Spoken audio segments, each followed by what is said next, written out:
She is brave. She is brave. She is bold. She is bold. She is you. You're tuned in to Word of Mom Radio here on the Word of Mom Media Network. Hi, and welcome back to the Ask Mom Parenting Podcast, because parenting is everything. I'm Sue, and with me is Randee, and this is your no bullshit, no filter, and zero guilt parenting reboot. Whether you're deep in the toddler tantrums, navigating tween and teen drama, or somewhere in between, you'll get clarity and actionable tools one episode at a time. Today, we are talking about teen lying. The hidden reasons why teens lie and what parents can actually do about it. Why do kids do it? Why are they lying? What does it really mean? And what can you do to stop it so that dishonesty can turn into more of an open and productive conversation? Teens lie for a variety of reasons. One is to protect something or someone. They lie to keep their independence, to keep us off their back. They lie to stay safe, or because they don't trust that we can handle the truth. When we stop seeing lying as defiance and start seeing it more as communication, the whole dynamic with our kids will start to change. That subtle awareness is one of the keys to actually stop being lied to. Because to stop teens, or anyone for that matter, from lying to us, we have to first understand what the lie is protecting, them or us. Once we can decode that, we can start fixing our reaction that created the need for that protection in the first place. Like all effective parenting, it starts with our own self-reflection, that ever-present mirror that we'd sometimes rather not look into, but that we usually need for clarity. We've talked about this in earlier episodes, but you cannot change your child's behavior until you first look at your own. We can't change anyone else. We can only change ourselves and how we react or respond or perceive a situation. It's kind of counterintuitive, but here's what many of us parents miss. When we're yelling, nagging, or punishing, we think we're reacting to our child's behavior. But actually, it's the other way around. Our kids are reacting to our responses, our response of nagging, punishing, and yelling. Their behavior is a mirror of our tone, our energy, and our reactions. So when we nag, yell, or punish, our kids learn to lie. Not because they're bad, but because they're protecting themselves from us, from our reactions. So who wants to be yelled at or punished or restricted? It's much easier to just tell us what we want to hear, and then they can be on their way. It's a cycle that kind of feeds itself. We react, they retreat, we tighten control, they turn up the resistance. Think of it like that chicken and egg question, what really came first?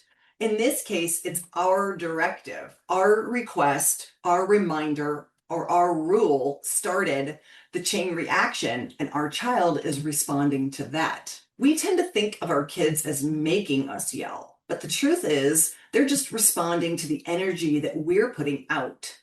When we shift our response, theirs naturally shifts too.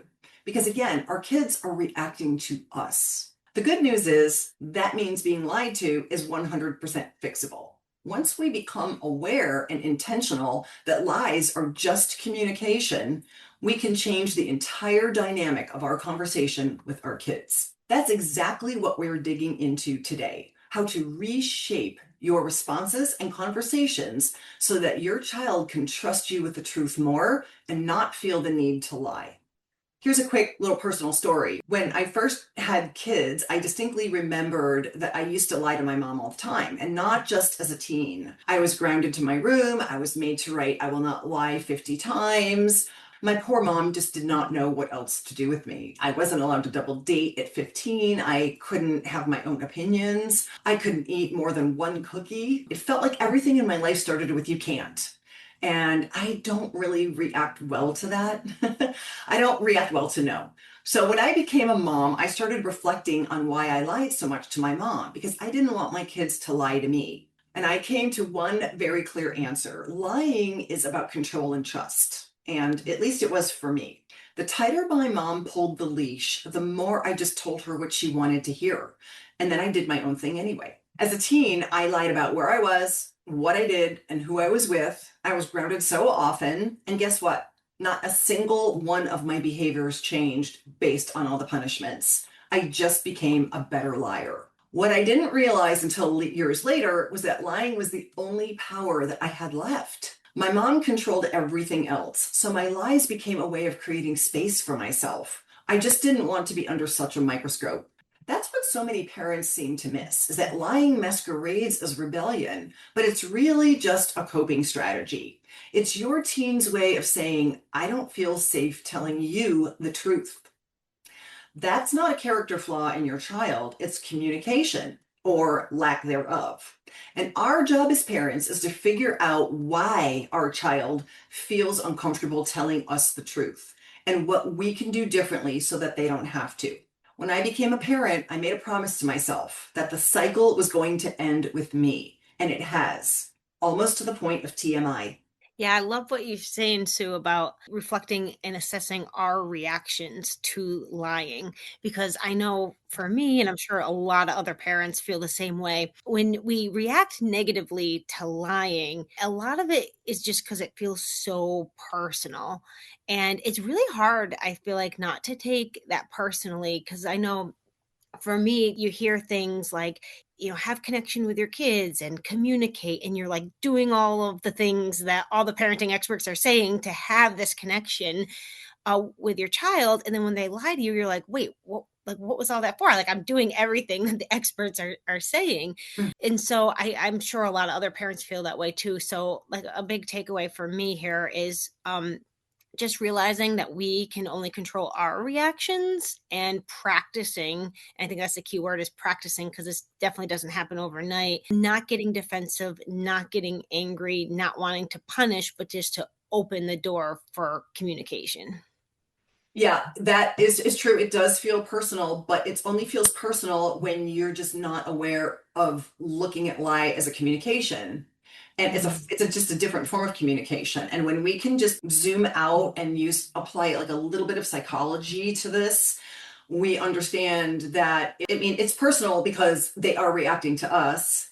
However, it's super easy to fix when we understand how to reshape and reform strategically our communication so that we can sidestep the lies. And, we're going to talk a lot about that here coming up. But yeah, it feels personal at first until you really know, what else you can do.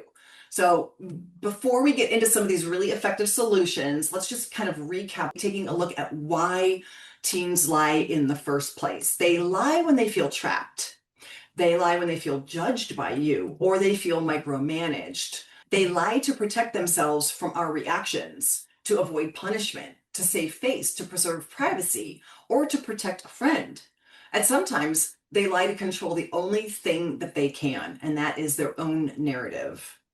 Lying is a behavioral habit, and actually it can become a habit if we don't change our reactions. Then their lying can become a behavioral habit to just protect themselves, but it serves a purpose for your child. So instead of asking, why would they do this to me? Again, that personalization, applying the personal lens, instead of saying, why would they do this to me? Ask, how have I created an environment that gives my child a reason to lie to me? When you reframe it with a reason, that implies that there's something different you can do to get and affect a different change or a different outcome. So remember, teens don't stop lying when we tighten control. They stop when we loosen the fear. I did some research as well into this, and it was actually really insightful and interesting. Found a lot of similar things you're mentioning. Just to note real quick, some of the sources of some of the research that I'm about to talk about came from sources like Healthline, some psychology journals, and websites for mental health professionals. What I found is that lying peaks around ages 13 to 15 as teens are asserting their independence and testing boundaries, like I know you've mentioned on this podcast and others. Other reasons teens lie, some of this is crossover from what you're saying, to avoid difficult conversations, avoid punishment, impress peers, protect friends, cover up embarrassment, avoid negative judgment, to keep some of their privacy. I think you've mentioned before too, it's sometimes it's feeling like they're grasping onto the only control that they have. So insert lie here. And sometimes it's to build social standing among friends. And I think that's also really insightful too, because sometimes we just have to say like it's their developmental age or social things. And it does, take that feeling of like less personal out of it, in addition to everything else you've said, we're kind of really fully understanding everything about the why teens lie, and realize it's not about us, it's about all these other factors. Mhm. I love when you said social standing. That is such an important distinction for teens, especially because that is, again, that's outside of our boundary of our home and the conversations that we're having with our child. But when I hear that, I think if I can determine that my child is lying to me for social standing, that tells me, okay, we might have a confidence issue, or we might have like, how am I going to read this situation so that my child, so that I can help them with building their skill sets that avoid them feeling like they have to do that. Or what kind of friends are you choosing? Are you putting more emphasis on the importance of social status versus just really kind of coming into your own and feeling good about your own self? That's something I can do as a parent. I can affect those changes if I can see it for the reasons why, as opposed to me taking it personally and feeling hurt. That's gonna just continue the pattern and the cycle of the lies. So I have to apply more of a psychology lens to it and take the emotion out of it and try to just apply more skills to the situation.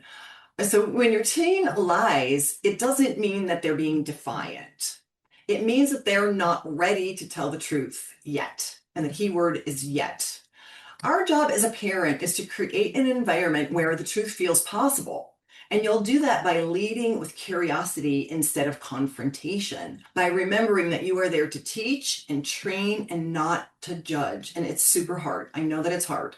We're always judging, but you have to put on your Academy Award-winning performance because they cannot feel like you're judging. So instead of thinking, why would you lie to me? Or saying out loud, even worse, to your child, why would you lie to me? Which sounds like an accusation wrapped in judgment. Go less direct and confrontational. Take the emotion and the guilt out of your conversation with your child and get curious instead. So I like to say going through the side door instead of the front door. The front door is a direct hit. It's a direct confrontation. Going through the side door means I'm sort of sidestepping this and I'm going to massage this conversation a little bit and sort of see what I can glean versus thinking I'm going to get the full truth, the whole truth, and nothing but the truth immediately. So you could try something like, well, that doesn't quite add up. Help me understand how I can help you. Or, the math just isn't mathing with this story. I'm not sure what's really going on here. You can try some neutralized statements that aren't a direct confrontation, but sort of invite more conversation. This signals a calm leadership from you instead of confrontation. Like, no matter what you tell me, we can work this out. Think of those memes where people talk about the one person they can call at 2 a.m. that always has their back. Be that person for your child. Your child wants to know they can call you at 2 a.m. and you're going to have their back. I'm here to help you. We'll ask questions later. This is the level of protection and love and support that your kids need from you that work them into being able to tell you the truth. So you're on the same team, you're going to get through everything together. Your child really needs to believe that and feel that you feel that way. Because the second your tone slips into disappointment or punishment, you will not be getting the truth. You're getting a performance.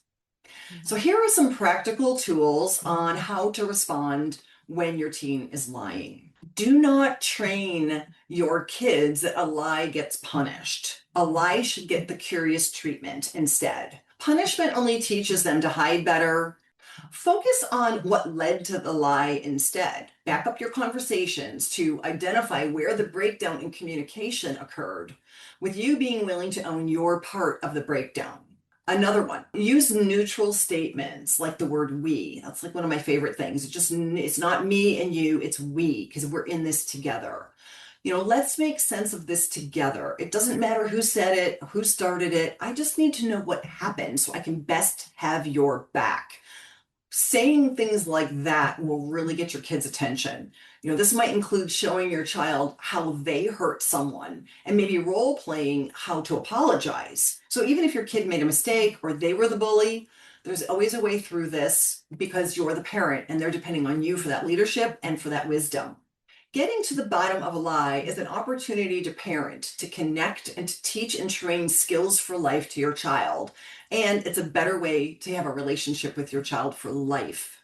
So using we language might also look like, we're not in trouble, we're in a learning moment. Let's look at what happened. We. It's all about how we can connect with the child. We're in this together. We're here to help.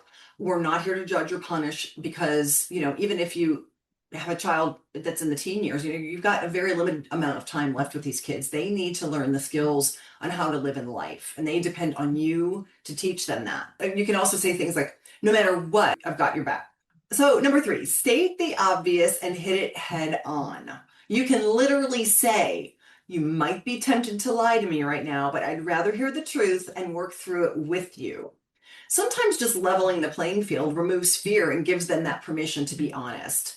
But then you need to mean it. Do not bait and switch. You only get one chance to say an open statement like this. If it grants you their cooperation, do not then crap on them and lose credibility by having strings attached. The bait and switch will backfire, okay? Teens especially, they need training, they need understanding, and they need redirection, not punishment. Punishment teaches not a single life skill. They learn nothing. Please remember, we want to bake in accountability by earning their trust and having them earn ours.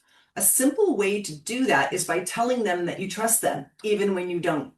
Especially with teens. Teens need to hear, just for no reason, at any time, I trust you. Well, you know what? You'll choose the right thing because I trust you. You make good decisions. This is programming. You can just tell your teen this because they will live up to that. Because then taking that trust away when they betray it is the punishment.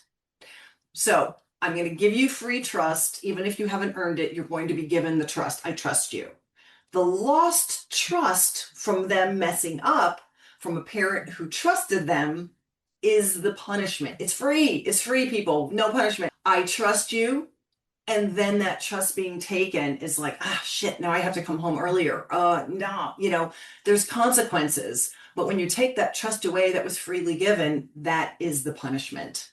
Number 4, self-check your parenting communication. Ask yourself, am I being controlling instead of training and leading with life skills for living a successful life on their own? Everything we do as a parent is to get our kids ahead in life. So we're teaching skills. We're not punishing and restricting and controlling. Because again, that's not teaching them anything. Am I listening or am I lecturing? Ask yourself. If you're lecturing, you're getting lied to. Do I react or do I respond? A reaction is judgment, disappointment, punishment. A response is, all right, well, let's figure this out. Let's see what we can do together to get us out of this situation. Number 5, brand yourself as unshockable if you want your kids to stop lying to you. This is my absolute favorite. You're wearing your business hat with this one, and your new brand is that you are shockproof. Why? Because you never want your kids thinking that you can't handle the truth. The whole truth, nothing but the truth. They need to think that you've got this and that you've got them. This is my favorite because the earlier you start your shockproof acting lessons, the better. Being unshockable creates a safe environment for your kids to tell you the truth without repercussions. This is good stuff and it works. It's never too late. Here are some examples by age. So this is how branding yourself as shockproof looks. At age 5, mommy, where do babies come from? Shockproof move is, oh, that's such a good question. Babies grow in a special place inside my tummy, and it's called a uterus. And then when they're ready, they come out and they join the family. If your child needs more than that later, you can always do that, but don't use fake words for penis and vagina. This is how babies are made. Say your child is 9. Mom, my friends say that there's a thing called porn. What's that? I'm unshockable. Shockproof move. Yep, that's a real thing on the internet, and it's not real love, and it's not a real relationship like mom and dad have, or me and my boyfriend, or my partner, or whatever it is. Do you want to hear what it actually is? Teach and train, depending on maturity. Discuss trafficking. Discuss people forced to do things for money. Discuss the lifestyle. 9 might be a little young. But again, we're answering in a shock-proof way. They're asking about porn. And you know what? Chances are when kids are asking a question, they already know the answer. They just want more information, or they want to see if we're going to react, because now they're testing you. Can she handle it? So say your child is 12 and, they say, Dad, my friend said she wants to vape after school. What should I do? The shock-proof move here is, good question. I'm really glad you told me. Let's talk through what could happen and how you want to handle it. And then we are going to start looking up pictures of popcorn lung and teaching them what their lungs will look like when they're vaping. So whenever kids ask a question, instead of reacting, shutting it down, and punishing them for that truth, it's a chance to go look up on the internet what this really means. Let's do a little bit of research together. Let's add our personal life experiences. That's another tactic. My childhood friend she has 3 daughters, and she told me, oh, I will never admit anything to my kids about what I was like in high school. I'm like, why? I tell my kids all the crazy stuff because they laugh. They know that mom was normal. Mom is a real person, and mom has lived enough life to be able to help me through my problems. So I think when parents react that way, they're missing a really key opportunity to teach, train, and connect with their kids. Another example. So 14. Since this podcast is about teens, say your child says, Mom, my friends are talking about sex and they're sending pictures. Yep, this is happening at school. We all know this. Shock-proof move here would be, yep, that's happening a lot right now. I'm really glad you brought it up. So I'm validating the truth because I can handle it. Do you want to talk about what that's like for you? Are you feeling pressure? And did you know that that's illegal and that some kids can go to jail? Your child, say, is 16. Dad, my friend got caught drinking. Everyone says that the parents are really freaked out. Well, parents do freak out about stuff like that because they've got fear, but not you, because you're shock-proof. That's really tough. What do you think about it? Now, you're inviting your child to talk to you and be open and give their opinion that you're not going to judge. You say, I'd rather we talk about those choices now than to pretend that they don't exist. Let's open the door to her input. Let's hear her out. Let's start training the legalities of drinking. Let's, being hungover and the zero tolerance for drinking and driving and how that looks. Let's open the door to conversation rather than sweeping it under the rug and, not wanting to hear any more about that. And I think one of the last ones, your child, say 17.